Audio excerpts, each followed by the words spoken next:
Hi everybody and welcome back to Lost Genre Reddit Stories. This post is from the subreddit Am I the A-hole and it's by user Globetrotting Muse. Am I the a-hole for not including my sister-in-law in the wedding morning prep, which led her to cry through the entire wedding? I, 26 female, Latina, just got married to my husband Liam, 30 male, and although our wedding was overall beautiful and magical, a situation involving my sister-in-law left me feeling conflicted. I'd appreciate your perspective. So here's the deal. In my culture, there's a distinction between a cuñada, sister-in-law, like your husband's sister or your brother's wife, and a concuñada, which in English would be something like a sister-in-law, the wife of your husband's sibling. Let's call mine Camille, 27 female. She's married to my husband's older brother Mark, 32 male. My actual sister-in-law, Sophie, married to my brother, was there too and saw everything unfold. Side note, Sophie wasn't part of my bridesmaids, but she was included in the morning of the wedding for makeup and hair cause we are a lot more closer and cause she asked me for a place to get her makeup done at least 2 months prior to the wedding. The girlfriend of one of my bridesmaids cancelled, but her spot was already on the contract, so I told Sophie she could be with us. Besides, my brother couldn't make it to the wedding and I didn't want for her to feel alone. Now, a couple of months before the wedding, I stayed in North Carolina with my father and mother-in-law and one of my brothers-in-law, Jack, 27. I don't have many friends there and we were living in a retirement community, so I spent a lot of time at home. Camille and Mark also live in North Carolina but further away, and since I don't drive and I'm not familiar with the area, I didn't invite her over. That said, on previous trips to North Carolina, I did try to connect with her and help her with things I know are important to her professionally. We're not close, but I always try to be cordial and respectful. The day before the wedding, we had our rehearsal dinner after walking through the ceremony logistics. And by the way, the wedding was in my home country. I wasn't really doing formal introductions, just saying hi to some of my husband's friends I hadn't met and introducing him to a couple of my bridesmaids. Camille wasn't a bridesmaid, but her husband Mark was one of the groomsmen. My sister-in-law Sophie later told me Camille was visibly upset that no one had introduced her properly and that she looked uncomfortable all night. She wasn't alone though, she was with my in-laws.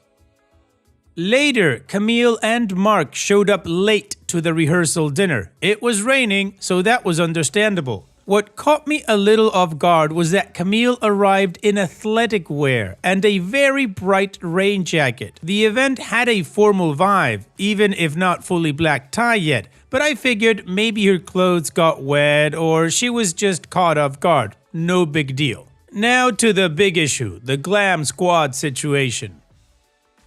That night, as we were all saying goodbye, I reminded my bridesmaids about our morning schedule. That's when Mark asked my husband Liam if Camille was coming to the hotel to get ready with us. Liam asked me, and I said no. We had a glam team hired with a contract and a specific headcount. And to be honest, Camille and I had never had a conversation about her getting her hair and makeup done with us. It hadn't even crossed my mind. I didn't think she'd want to spend money on separate glam either, mainly because I've been told, though I've never witnessed it myself, that they sometimes ask my father-in-law to pay for parts of their trips. For example, in this case, I was told Camille went to my father-in-law insisting he book the Airbnb immediately after New Year's, or else she would charge it herself and invoice him later. My father-in-law often gives in because he doesn't want to cause any problems. That night, things escalated. Mark and Liam had a heated conversation where Mark said things like, "If my wife isn't welcome, then I'm not welcome either," and that he, Liam, and Camille needed to talk just to the three of them without me, which I found kind of absurd because we're talking about the morning of my wedding. Why would my husband have a closed-door meeting about it without me? My mother-in-law texted me the night before my wedding, saying she'd be with Camille the next morning. I replied kindly that it wouldn't be possible. I told her the schedule and the glam team were locked in and that I didn't want her caught in the middle. I asked her to let Liam talk to his brother directly. That morning, my father-in-law, one of the groomsmen, and Jack came to our suite to bring pastries and coffee. They mentioned Mark was possibly not going to the hotel because Camille was so upset. And just to be clear, Mark was never not going to the wedding. He was just thinking about skipping the prep at the hotel and going directly to the ceremony. Our photographer was arriving soon, and I didn't want this turning into a big thing. I told my wedding planner to let Camille know that if she wanted to come for the photos, she could. Glam wasn't an option at that point, but I was trying to meet her halfway. My husband also talked to her to say we were waiting, and she refused. She had been crying for hours before the ceremony even began, and even at the place of the ceremony also mentioned to Jack that she was not going to wear makeup because she'll be crying all day.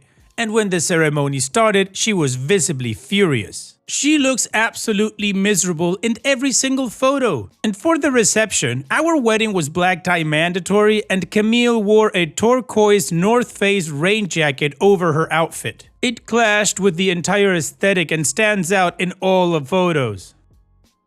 During the reception, my brother-in-law Jack, our best man, gave a beautiful speech about our relationship and called me his best friend. Camille cried throughout the whole thing, but not in a sentimental way. Then she disappeared.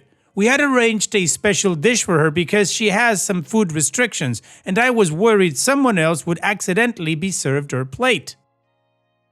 I asked my husband where she was, and he said she went to the bathroom, but the bathroom was on the opposite end of the venue. Then Mark left to find her. When I asked the wedding planner to check on them, she said they were fighting and Mark told her they'd be back in 5 minutes. She gently reminded them this wasn't the time or place. An hour later, they left the wedding without saying goodbye to us, only to my in-laws. They missed the dinner, the dancing, and everything else. So, am I the a-hole for not including Camille in the bridal prep?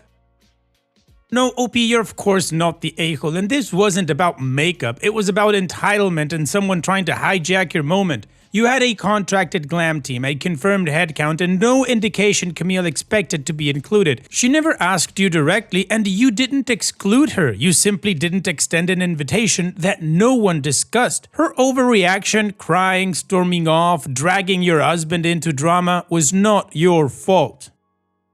And her husband, Mark, asking for a closed-door meeting the night before the wedding? Completely inappropriate. You even offered a peace gesture, inviting her for photos, and she declined, showed up angry, refused makeup, wore a rain jacket to a black tie event, and sulked through the reception. That's not hurt feelings, it's a tantrum. OP, you were clear, kind, and respectful. Camille made your wedding about her. Let her sit with that. You've got better things to focus on. What do you guys think? Let me know in the comment section, and now let's check out the community comments. Gloomy Increase 8726 says, not the a-hole. Every female relative cannot be invited to the prep, and I don't understand why she would think she's so special. It's awful that she made your wedding all about herself. She was disruptive and disrespectful. And Opie responds, it sucks cause after this, she hasn't texted my husband to congratulate him for his degree or birthday. Sad face. Championship Better 91 says, I have a cousin-in-law like this, but she's finally stopped. She's not an angel of behavior now or anything, but she doesn't pull meltdowns like Camille anymore. What happened to fix it? There was an engagement party for another cousin and she started with her histrionics and my aunt, bless her, slapped her across the face and screamed, you have ruined enough of this family's joy and I have had it. I don't care if my son loves you, I don't. Get the F out. This aunt of mine is a sweet dumpling of a woman, like if the Pillsbury Doughboy was a girl. To say all of us were shocked is an understatement, cousin-in-law most of all, and while a few of us had been fluttering around her in consoling mode, my aunt freaking out broke the spell. We all pretty much walked away. A few more family events happened and it became standard that whenever she started up, someone would say, "Oh, that's C. Yes, she's ridiculous, but just ignore her. It will stop eventually." I don't condone violence, but that slap was the beginning of the end of that behavior. And Beneficial Syrup 869 says, she's one of those people who needs all the attention no matter if it's her day or not. She had to make this about herself. Everything you said was a mark of a person who sees themselves as the main character. She threw a fit for not getting ready with you? She could have asked a week before, months before. No, she asked after the rehearsal dinner. She clearly had a wedding, so she knows what that entails. She knew what she was doing each step of the way. She is a self-absorbed, possible narcissist. Look up Grey Rocking. This will help you with dealing with her in the future. When you have kids and she tries to outdo you, when your in-laws get sick and she wants the money, etc. She was calculated. You just have to spend the rest of your life playing chess against her. Edit to add, not the a-hole. And Dopey responds, "Thanks, it was great advice. We live in another country so we don't really spend much time with them, but I'll take it into consideration during holidays."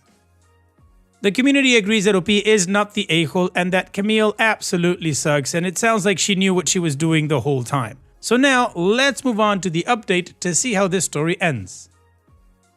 Before anything else, I want to clear up a few things. The distinction I made between sister-in-law, cuñada, and sister-in-law, con cuñada wasn't meant to justify treating anyone better or worse based on cultural norms. In Latin American cultures, we simply use different terms for different kinds of relationships, but that in no way means anyone deserves less respect. I was genuinely surprised that some people used that clarification to insult my culture. I'd really encourage people to be more open-minded. Misinterpreting something doesn't give anyone the right to belittle where someone comes from.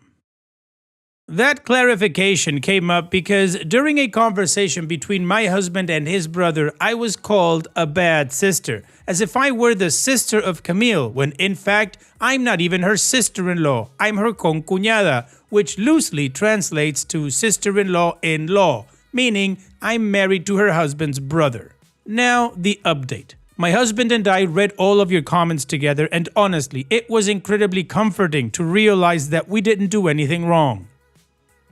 We never intended to exclude anyone. Planning a wedding is a massive task with so many moving parts, and it's easy for small things to feel bigger than they are, especially if there's no open communication.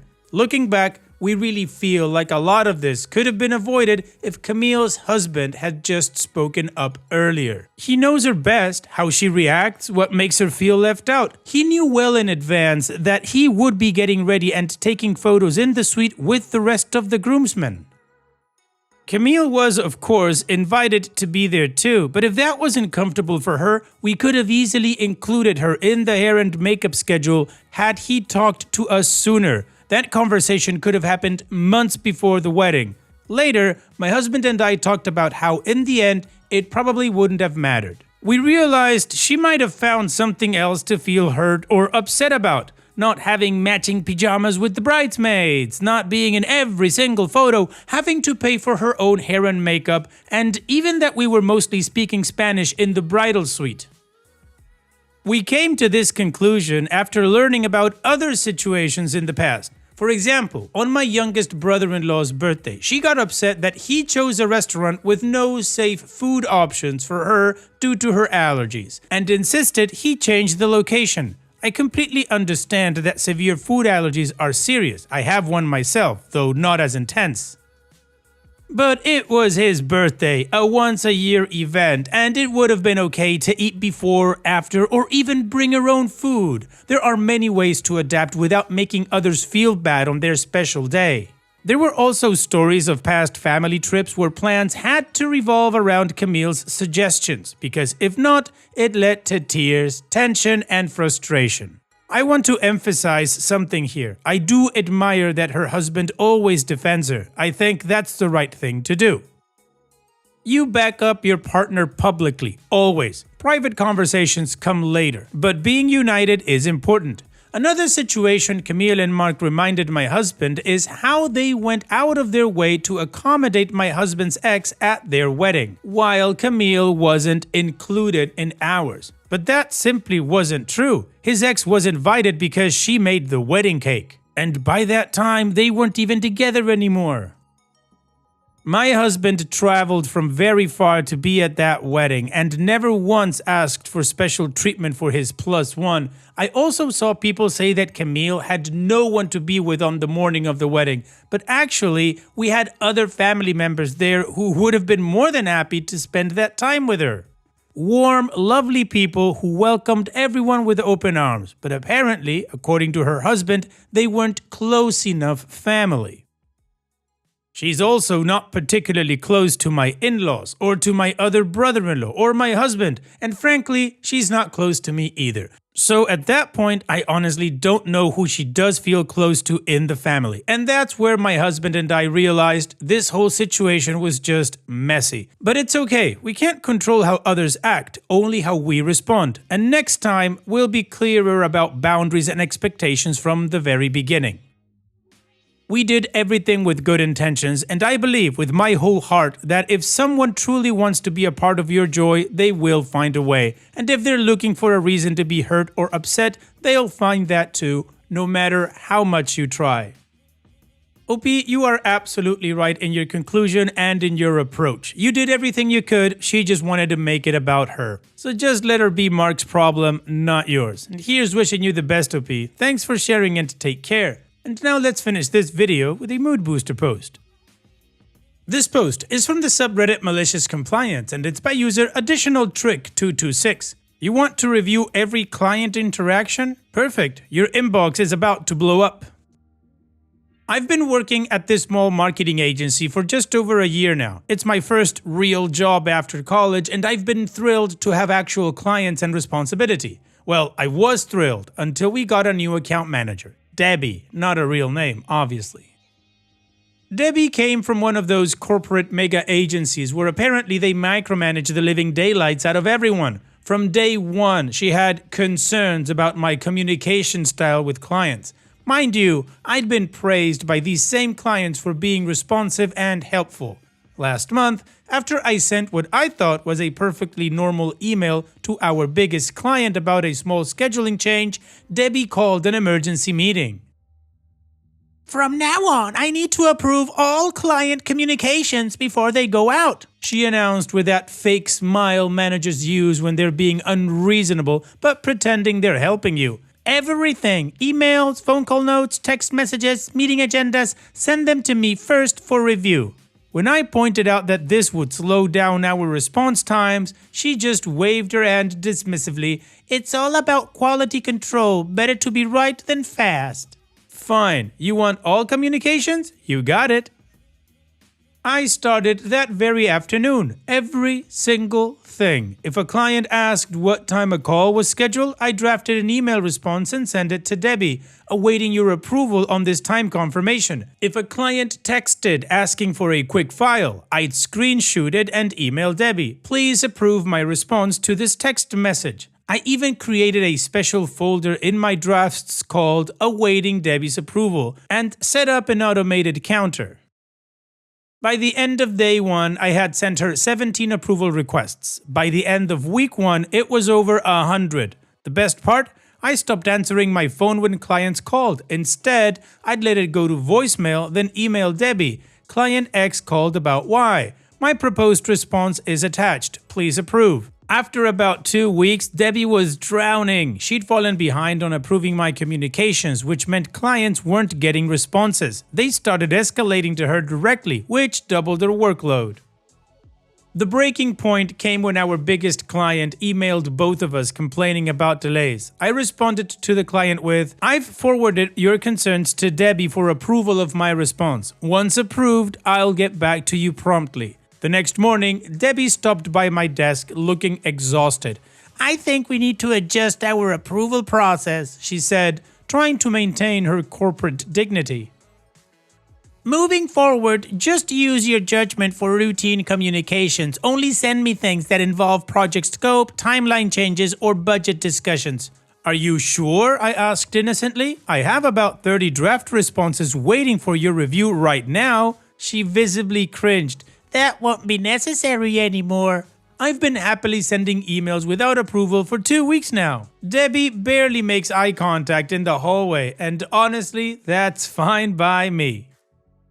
And the best part, my quarterly review is coming up, and all those approval emails are documented proof that I've been trying my absolute best to follow company protocol. Sometimes malicious compliance is the best teacher.